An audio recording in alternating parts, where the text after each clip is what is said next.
E mal sabíamos que nós estaríamos aqui também, servindo essa igreja, uma tarefa de reconstrução de muros. E sinto-me feliz, sinto-me em casa nessa noite. Amém? Louvo a Deus pela vida do evangelista Marcos Figueira, pelo meu pastor, o pastor Jeová de Aquino. Falei com ele ontem, está em viagem, em Palmas. Mandou um abraço para toda a igreja. Está lá no aniversário da igreja e em breve estará aqui também, nessa cidade que ele muito ama. Amém? Quantos vieram aqui nessa noite ouvir a palavra do Senhor? Por favor, abrir a sua Bíblia no Evangelho de Jesus Cristo segundo escreve Lucas. Evangelho de Jesus Cristo segundo escreve Lucas, capítulo de número 15.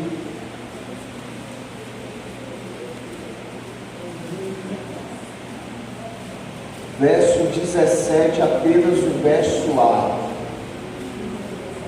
Evangelho de Jesus Cristo, segundo escreve Lucas, capítulo de número 17, capítulo de número 15, verso 17.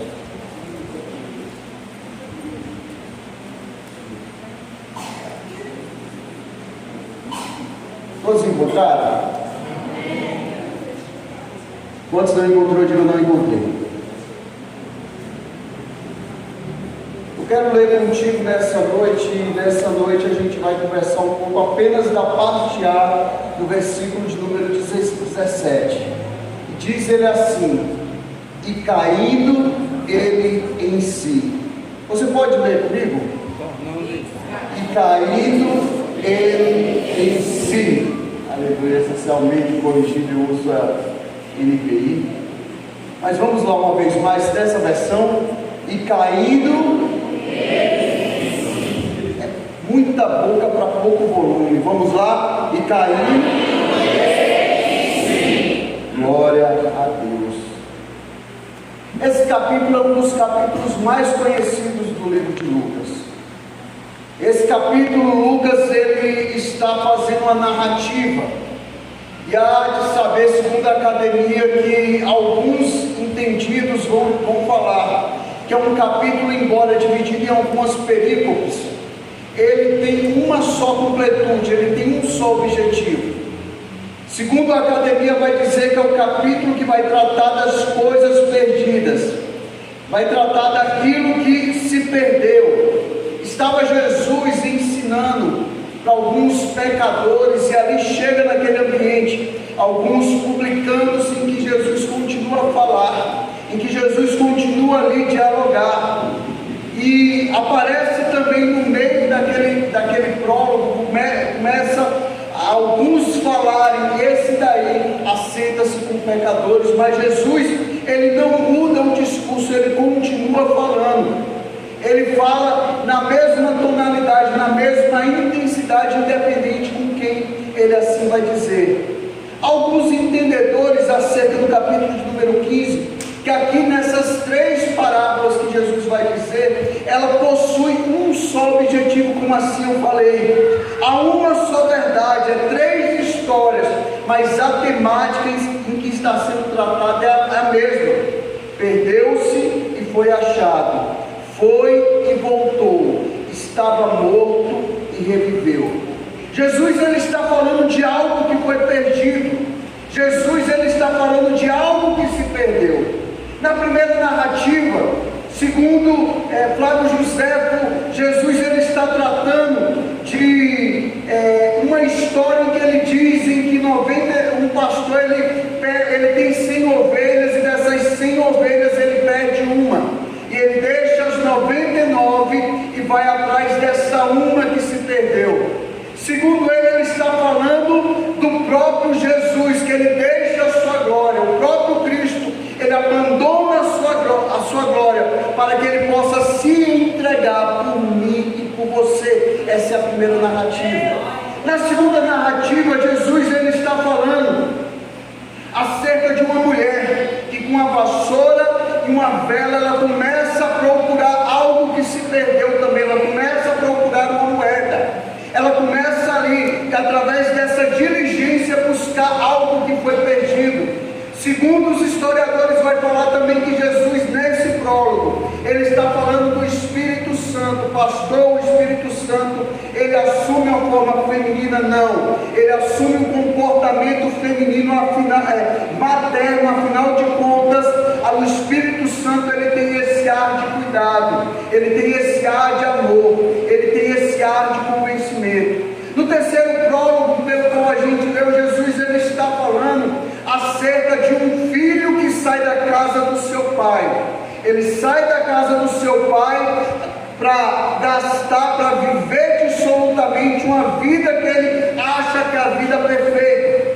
Eu gosto muito da fala de Timothy Keller, que vai falar que na verdade esse não é, como assim o título, assim o parágrafo ele inicia-se falando de um filho pródigo, mas Timothy Keller ele vai falar que é a parábola do pai pródigo. Afinal de contas, tudo que trata no capítulo de número 15 tem a ver com o pai. Tem a ver com um pai bondoso, tem a ver com um pai compassivo, tem a ver com um pai que está a esperar, tem a ver com um pai que ama, tem a ver com um pai que está paciente à espera de um filho. E Timothy Keller está falando, olha, é a parábola do pai, é a parábola do pai que escolhe, é a parábola do pai que vai atrás, é a parábola do pai que ama, é a parábola do pai amoroso.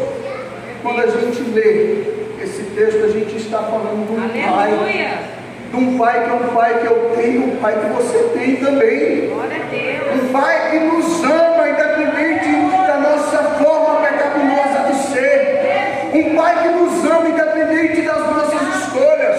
Um pai que nos ama, independente do caminho que eu tomo. É um pai amoroso. Glória a Deus. Mas é interessante aqui que vai dizer que o filho ele vai pedir ao pai a sua parte da herança. Ele vai pedir para o pai algo que é claro que ele assim ele podia ter. Pastor, ele é herdeiro? É claro que ele é herdeiro. Pastor, ele tinha direito? É claro que ele tinha direito. Mas o que o filho está fazendo é algo que para a cultura judaica era algo desprezível, porque afinal de contas ele queria acessar uma herdade que era dele, entretanto não era o momento certo dele ter.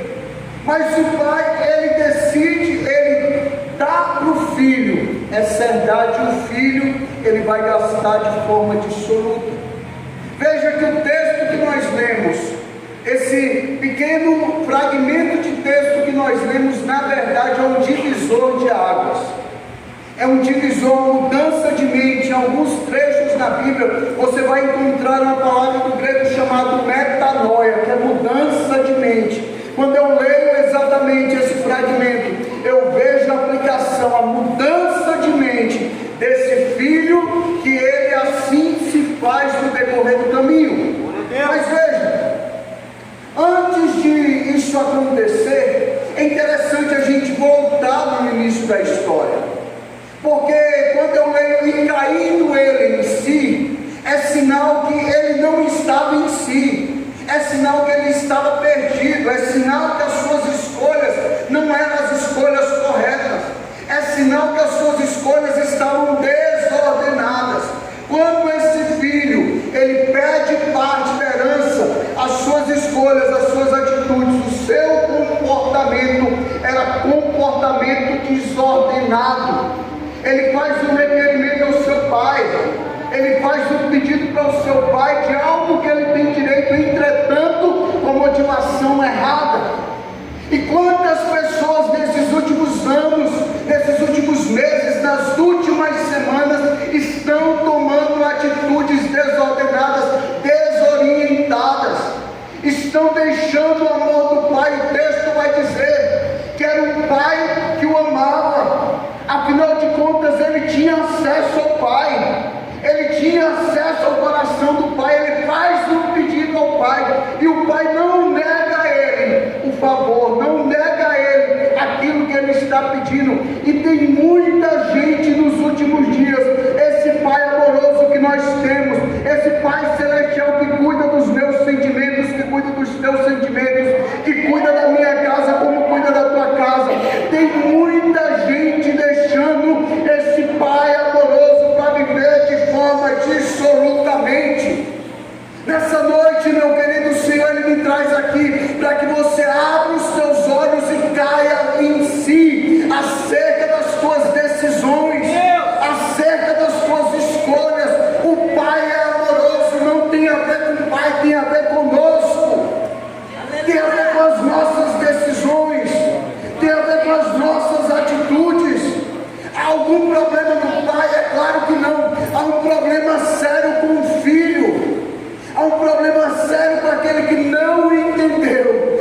propósito de ser filho. Você sabe qual que é o problema nesses últimos dias? Tem muita gente que não entendeu o que é ser filho. Tem muita gente que não entendeu o que é ser herdeiro. Tem muita gente que não entendeu o que é ser próspero nesses últimos dias.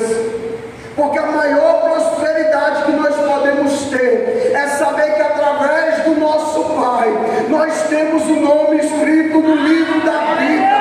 A maior vitória que nós temos não é de bens financeiros, mas é saber que Ele me elegeu a salvação, que Ele me escolheu, que Ele está comigo, que Ele está contigo.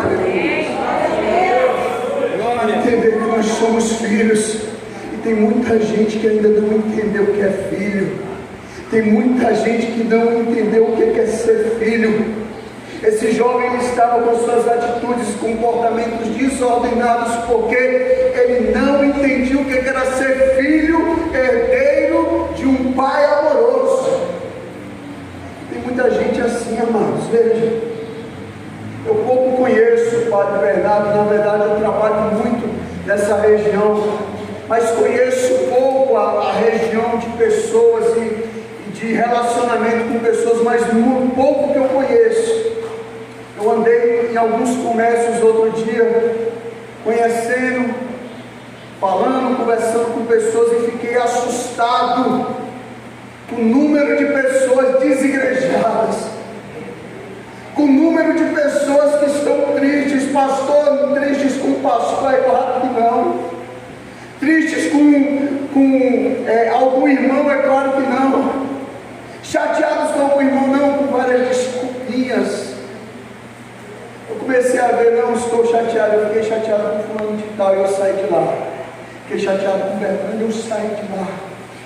Aleluia. O Senhor nessa noite Ele chama a tua atenção, meu querido, para te lembrar que você é filho. Você não tem tempo mais para gastar com ressentimentos.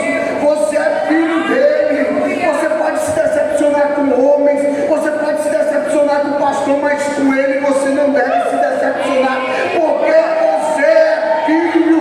O Senhor me trouxe aqui nessa noite para lembrar que você é filho, que você é filho, e se você é filho, você tem um pai, é o Pai Celestial.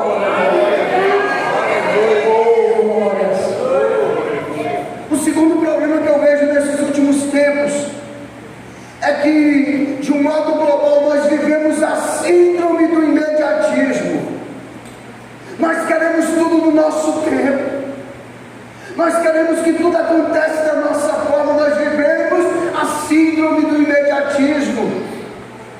Nós queremos que a bênção chegue no nosso tempo e mal nós entendemos que o relógio de Deus não tem 60 minutos, que o dia do Senhor não tem 24 horas, que o ano do Senhor não tem 365 dias. É no tempo dele, meu amado, é no tempo do Senhor. Mas esse filho, ele está sofrendo pela síndrome do imediatismo, porque ele era herdeiro, mas ele quer a sua herdade antes do tempo. E tem muita gente que deveria estar aqui, mas está vivendo a síndrome do imediatismo. Se decepcionou porque acha que a bênção não chegou no tempo correto. Se decepcionou porque a resposta não foi a resposta que ele gostaria de receber. Há muita gente dessa forma, vivendo essa síndrome. Mas, amados, nessa noite, em nome de Jesus, entenda, pode até estar demorando, mas o Senhor, Ele está caprichando. Pode até estar demorando, mas o Senhor, você pode ter certeza, Ele está caprichando. Ele sabe o que nós precisamos, Ele sabe o que nós, aleluias, e que o nosso coração se balança. Ele sabe daquilo que nós precisamos e pedimos para Ele. Se não chegou é porque Ele está te aperfeiçoando. Nessa noite, em nome de Jesus, larga a mão essa ansiedade, esse desejo de viver as coisas no teu tempo. Deus, Ele tem vitória para você, mas tem no momento certo. Aleluia. Oh, glória. A segunda coisa que acontece com esse filho, ele perde os valores de referência. Porque veja, ele sai da casa do seu pai, ele sai completamente cheio, ele sai cheio daquilo que o pai tinha para oferecer para ele. Ele sai da casa do Senhor cheio daquilo que o pai tinha dado para ele. Vamos trocar em minutos. Tem muita gente que sai da casa do pai cheio de talentos, cheio de vocações, cheio daquilo que o pai dá e não olha para trás e sabe que nunca teve a ver com ele, mas tem a ver com o pai. Nunca teve a ver com ele, mas tem a ver com o pai que deu, o pai que ofereceu, o pai que vocacionou. Olha, tem muitos pregadores que estão de boca fechada nesses últimos dias. Tem muitos missionários que estão sem fazer missão, porque saíram, acham que saíram cheios de si, mas já saíram cheios daquilo que o Pai proporcionou nessa noite, em nome de Jesus. Há uma verdade sobre os meus lábios para dizer: volta enquanto ainda é tempo, volta enquanto Ele ainda é amor, volta enquanto você ainda tem vida, volta enquanto ainda tem vigor, vai fazer aquilo que o Pai te vocacionou. Abre tua boca e comece a profetizar sobre esta terra. Abre tua boca na tua casa e comece a profetizar na tua casa, em nome de Jesus. Volta, porque não tem a ver com você, tem a ver com o Pai amoroso. Aleluia, aleluia. Ele perde os seus valores de referência. Provérbios 27, verso 8 vai dizer: qual a ave que vagueia longe do seu ninho, tal qual é o homem que anda longe do caminho do Senhor. Porque o Pai tem perdão, o Pai ele tem abrigo, o Pai tem amor, o Pai tem tudo isso para o Filho. E você sabe o que muitas vezes nós decidimos escolher? Nossa própria vontade. Esse Filho ele decide escolher a sua própria vontade, viver de forma dissoluta, viver uma vida que não era para ele. Tudo que o Pai, tudo que ele tinha, o Pai tinha dado para ele. Tudo que o Pai poderia proporcionar, proporcionou para ele. Mas você sabe o que eu acho mais interessante dessa parábola? É que vem a dificuldade, é que vem o dia mau, é que vem o dia em que muitas vezes nós não estamos esperando acontecer. Chega esse dia sobre esse filho. O texto vai dizer que sobre aquela terra há uma grande fome. Sobre aquela terra começa a ter várias dificuldades. E o filho, que saiu cheio daquilo que o pai poderia dar para ele, começa a padecer. Essa noite o Senhor ele está soprando nos meus ouvidos, amados. Talvez seja exatamente a tua história, seja exatamente como está o teu contexto de vida hoje. Dificuldade.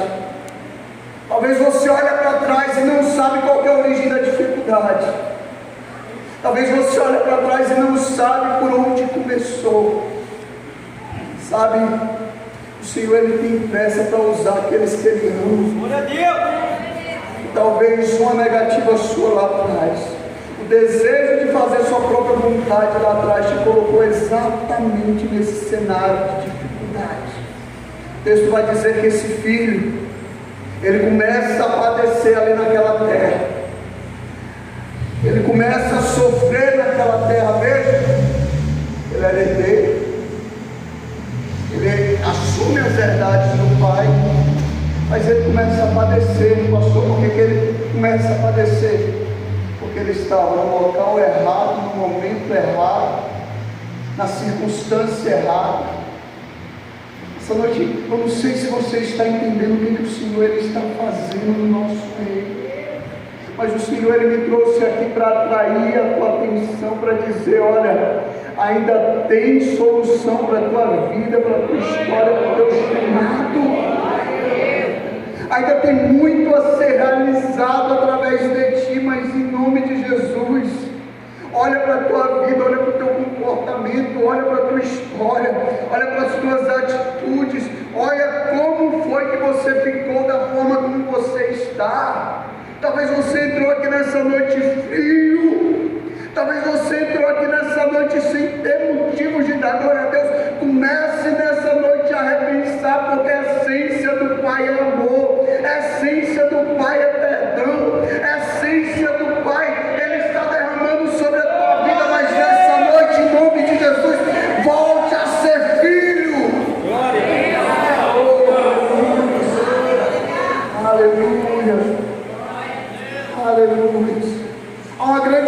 sobre aquela terra. E aquele jovem, ele começa a trabalhar naquilo que na cultura judaica era um dos piores lugares para trabalhar, ser pastor de porcos. Ele começa a ser um jornaleiro, um apacentador de porcos. Você sabe o que eu acho mais interessante? Que ele estava apacentando porcos numa pocilga, ao ponto de querer se alimentar do fruto da alfarrobeira, que é um fruto adocicado que é processado para dar para porcos. Ele começa a desejar se alimentar desse fruto. Mas você sabe o que eu acho mais interessante? É que exatamente nesse cenário de adversidade, nesse cenário vivendo aquilo que ele nunca viveu, experimentando aquilo que ele nunca experimentou, vivendo um tempo de crise, vivendo um tempo de questionamento, ele toma uma atitude, ele começa a pensar: lá na casa do meu pai, até os jornaleiros têm boa vida. Lá na casa do meu pai, tem, querendo ou não, um jornaleiro tratado. Na casa do meu pai, o empregado, ele vive bem. Na casa do meu pai, até o empregado, ele tem vida.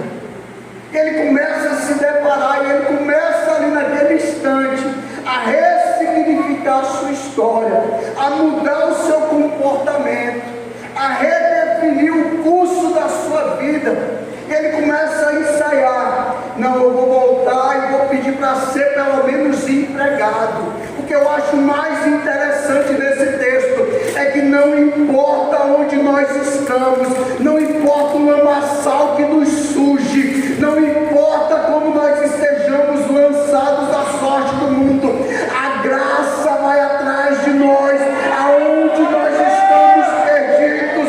Você sabe por que você está aqui nessa noite? Porque a graça te alcançou e te trouxe para a casa do Pai. A graça vai atrás daquele que o Pai não abre mão. A graça vai atrás daquele que o Pai não abre mão. Não importa a tua história, a graça derramada sobre a tua vida para você voltar. Oh, glória! Oh, glória!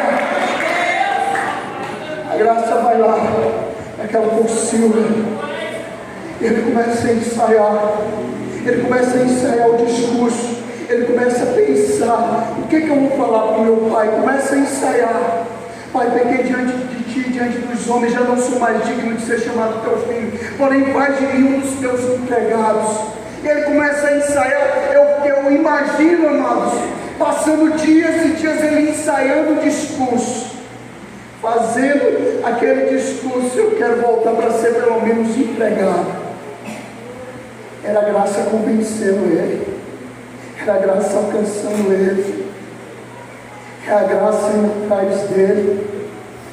Tem pessoas que parecem assim, que ele pode girar, mas ele sempre volta no mesmo lugar. Alguns falam que é até coincidência. Nessa noite eu quero desmistificar isso. É a graça do Pai sobre a tua vida. Aleluia! A graça encontra ele na pocilga e chega exatamente no versículo que nós lemos: e caindo ele em si. Deus. A graça alcançou. A graça muda. E ele começa a olhar para o seu passado, ele começa a olhar para a sua história, ele toma uma decisão, ele vai de encontro ao Pai nessa noite, em nome de Jesus. Tome uma decisão hoje, decida hoje voltar à casa do Pai, decida hoje voltar para o lugar da onde você não deveria ter saído. Deus usa meus lábios para te dizer: volta à casa do Pai nessa noite, porque na casa do Pai tem perdão, na casa do Pai tem amor, na casa do Pai tem cuidado. Não importa como você esteja andando nesse mundo, volte para a casa do Pai hoje, em nome de Jesus. Lembro-me de uma história de já contei, inclusive lá na igreja de Graçante, bem semelhante à história do filho pródigo.